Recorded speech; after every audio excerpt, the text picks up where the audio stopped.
There was a bizarre moment in Earth's history where the water wasn't the danger.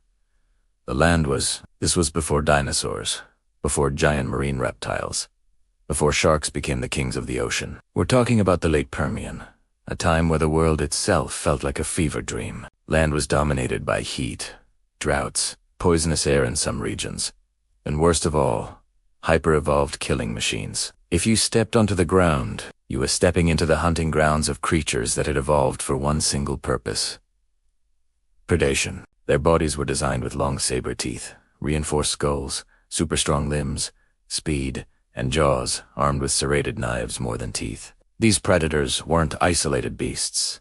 They existed in groups, in families, in diverse genera spread across entire continents. On land you had apex hunters everywhere, competing with each other, dominating every niche, and turning anything smaller than them into meat.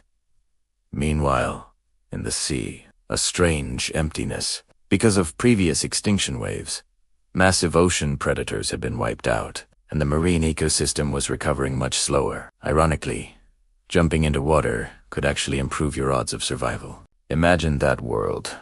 The ocean was the safe zone. When we look at what was happening specifically on land, it becomes even more insane. One of the groups that dominated this era was the Gorgonopsids.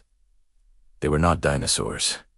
They were not mammals. They were pre-mammalian killers, and they were terrifying in a very direct, practical way. Their teeth were so long and curved, they were like organic swords. Their skulls were optimized to slice flesh, not just crush it. Their limbs were long and sturdy, meaning they weren't just powerful brutes, they were fast. And they weren't rare, they were everywhere. Africa, Russia, parts of Asia.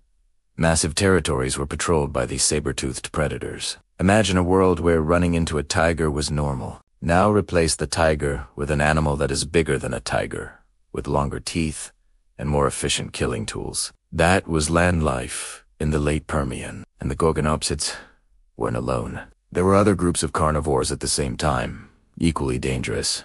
Some potentially venomous, some semi-aquatic. Ambushers. This means that even if you escaped one type of predator, you could easily fall into the claws of another. There was no place to hide. Land was not just dangerous.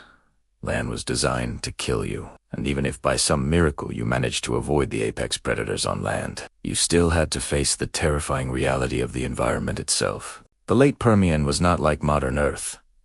Temperatures in many regions were around 35 degrees Celsius as an average, meaning day after day felt like a constant heat wave. The supercontinent Pangaea created gigantic desert belts, with huge areas almost completely uninhabitable. Fresh water was scarce. Shade was scarce. There were massive mountain chains, blocking moisture and forming rain shadows. Even if no predator was chasing you, you could simply die from the climate. That's how brutal the world was. If you moved closer to ponds, lakes, or rivers for relief, congratulations. Now, you had a different problem.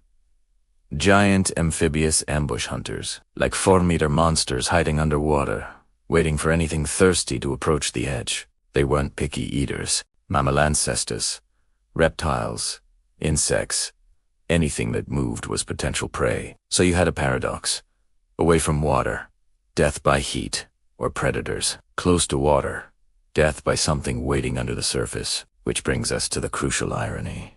If you actually entered the big oceans, the deep marine world, you had higher survival odds. There simply weren't many giant killers there. The ocean, unbelievably, was safer. But even this apparent safety in the ocean came with a hidden countdown, a geological time. By the end of the Permian, volcanic activity in what is today Siberia released unimaginable quantities of gases into the atmosphere. This caused climate swings, acid rain, and massive changes in ocean chemistry. The seas began to warm, oxygen levels dropped, and the deep water started becoming toxic, filled with deadly hydrogen sulfide produced by bacteria. At first, animals could migrate, adapt, move to new zones. But then suddenly, everywhere became worse at nearly the same time. Coral reefs collapsed, entire food webs broke, and eventually, this nightmare scenario triggered the worst mass extinction ever recorded. The Great Dying, eliminating up to 90% of all species. So yes, Surviving the Permian was technically possible. Many creatures did it, year after year, century after century. Some found those rare safe pockets. Some lived in the oceans. Some were small enough or adaptable enough to persist. But the larger truth is brutal. The Permian world was like a slow grinder. It crushed most life forms step by step, and even the survivors were living on borrowed time, because the end of the Permian was already coming and nothing would stop it.